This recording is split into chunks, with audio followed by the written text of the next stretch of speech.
দর্শকবৃন্দ, আপনারা জানেন পশ্চিমবঙ্গে এখন ভীষণ তোড়জোড় চলছে এসআইআর নিয়ে। এর মধ্যে আপনাদের একটা নতুন খবর দিই, সেটা হলো যদি আপনার বয়স 18 বছর হয়ে থাকে বা তার বেশি হয়ে থাকে, তাহলে পরে আপনি যখন ভোটারের নাম তুলবেন তখন কিন্তু আপনাকে একটু চেঞ্জেস করে একটা ফর্ম ফিল আপ করতে হবে। কারণ এতদিন পর্যন্ত এই ফর্মটা লাগতো না, কিন্তু এখন কিন্তু আপনাকে একটা অ্যানেক্সার 4 বলে একটা ফর্ম এসেছে, সেই ফর্মটা কিন্তু অবশ্যই ম্যান্ডেটারিলি ফিল আপ করতে হবে। আপনাকে আমি যেটা দেখাচ্ছি সেটা হলো 6 নম্বর ফর্ম। কারণ জানেন আপনারা ভোটারের নাম তোলার জন্য এই 6 নম্বর ফর্ম ফিল আপ করতে হয়। তো আপনি এই ফর্মটা হার্ড কপি যেরকম ফিল আপ করে বিএলও কে দিতে পারেন, অথবা আপনি ডাইরেক্ট বিডিও অফিসে জমা দিতে পারেন, অথবা আপনি অনলাইনে যে কোনো ক্যাফেতে গিয়ে, অথবা আপনার নিজের মোবাইল থেকে, অথবা আপনি বিএলও যে আছে আপনার নির্দিষ্ট বুথে, সেই বিএলওর কাছে গিয়ে অ্যাপের মাধ্যমেও কিন্তু এই 6 নম্বর ফর্ম ফিল আপ করতে পারেন। এখন আপনারা জানেন বিএলওর বাড়ি বাড়ি যাচ্ছেন, তাদের কাছেও কিন্তু এই ফর্ম দেওয়া আছে। তারাও কিন্তু আপনাকে এই ফর্ম ফিল আপ করে দিতে পারে বা আপনার ফর্মটি নিতে পারে। তো এইখানে যেটা দেখুন করতে হবে সেটা হলো গিয়ে, উপরে দেখতে পাচ্ছেন name in official language of state, অর্থাৎ আপনার যদি বাংলা হয় তাহলে বাংলা করবেন। তারপরে আপনার এখানে দেওয়া আছে ইংলিশে লিখতে হবে সব ব্লক লেটারে। এটা বাবার নাম, এটা সিম্পল আছে। তো আপনারা এই ফর্মটা ফিল আপ করবেন, এখানে একটা ছবি লাগাতে হবে। তারপর আপনার অ্যাড্রেস দিতে হবে, সমস্ত কিছু, mobile number, date of birth, gender কি। তারপর আপনি ডেট অফ বার্থের প্রুফ হিসেবে কি ডকুমেন্ট দিচ্ছেন সেটা এখান থেকে টিক মেরে দেবেন। দিয়ে তারপর আপনি এখানে লাস্টে দিয়ে দেখুন অপশন আছে যে সই করার, এই অ্যাপ্লিকেশনের সই, অর্থাৎ এখানে সই করতে হবে। তারপর এখানে বিএলও বা যিনি দায়িত্বে থাকবেন ইআরও বা এইআরও, তারা সই করবেন। সেটা হলো 6 নম্বরের যে ফরম্যাট, সেটা আপনাকে ফিল আপ করতে হবে। এই সেম জিনিসটা কিন্তু আপনি অনলাইনেও করতে পারবেন। ঠিক আছে, এটা হলো গিয়ে সেই ফরম্যাট যেটা আপনাকে এখন নতুন করে ফিল আপ করতে হবে, যেটা আগে লাগতো না। এটা হলো অ্যানেক্সার 4, এটা ডিক্লারেশন ফর্ম বলা হচ্ছে। এটা কিন্তু 6 নাম্বার ফর্মের ক্ষেত্রেও লাগবে, এবং 8 নাম্বার ফর্মের ক্ষেত্রে, 8 নাম্বার জানি আমরা শিফটিং বা অন্য কোনো কিছু কারেকশনের জন্য এই 8 নাম্বার ফর্ম ফিল আপ করা হয়, আর 6 নাম্বার হলো গিয়ে নতুন ভোটার লিস্টে নাম তোলার জন্য করা হয়। তো এখানে দেখুন আপনারা এসআইআর ফর্ম হয়তো ফিল আপ করেছেন, সেখানে যেভাবে ফর্মেটটা ছিল সেই ফর্মেটের মতোই কিন্তু এটা। অ্যাপ্লিক্যান্টস নেম, অর্থাৎ যার নাম তোলা হবে ভোটার লিস্টে তার নাম, মোবাইল নাম্বার দিতে হবে, অ্যাড্রেস দিতে হবে।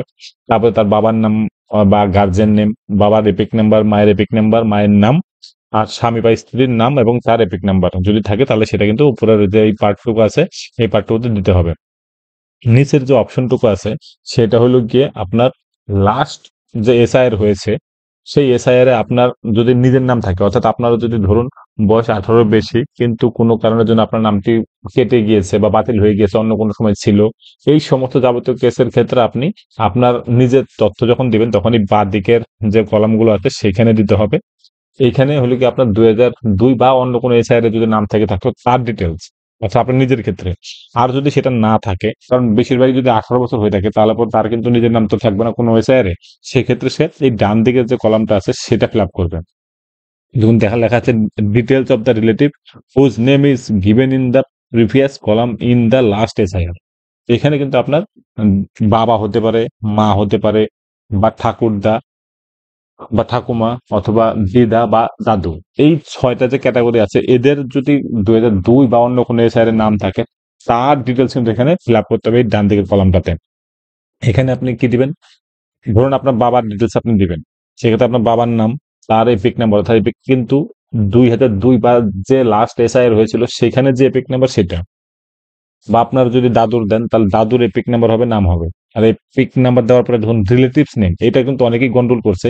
এটা কিন্তু আপনার সাথে সম্পর্ক নয়, অর্থাৎ আপনি যার নাম দিচ্ছেন তার 2002 এ বা অন্য কোনো এসআইআর এর যে নাম আছে, অর্থাৎ ধরুন আপনার বাবার নাম, বাবার যে সাথে যার সম্পর্ক আছে, অর্থাৎ ওই 2002 এ ধরুন বাবার নাম, তারপর ঠাকুরদা, তাহলে আপনার ঠাকুরদার নাম হবে এখানে। তারপর রিলেশনশিপ হবে কি, আপনার বাবা এবং ঠাকুরদার সম্পর্ক কি, বাবা। ওই ওখানে দিয়ে দেবে, তাই ডিস্ট্রিক্ট নেম দেবেন, স্টেট দেবেন, এসিস নেম, তারপরে পার্ট নাম্বার, সিরিয়াল নাম্বার দেবেন। দিয়ে এখানে একটা সিগনেচারের জায়গাতে করে দেবেন, বিএলও সিগনেচার করে দেবেন। এটা হলো গিয়ে অ্যানেক্সার 4 ফিল আপ করার প্রসেস। যদি আপনার কোনো সমস্যা ফিল আপ করতে, তাহলে আমাকে অবশ্যই কমেন্ট করে জানাবেন। কারণ এই জায়গাটা কিন্তু সবাই কন্ট্রোল করে।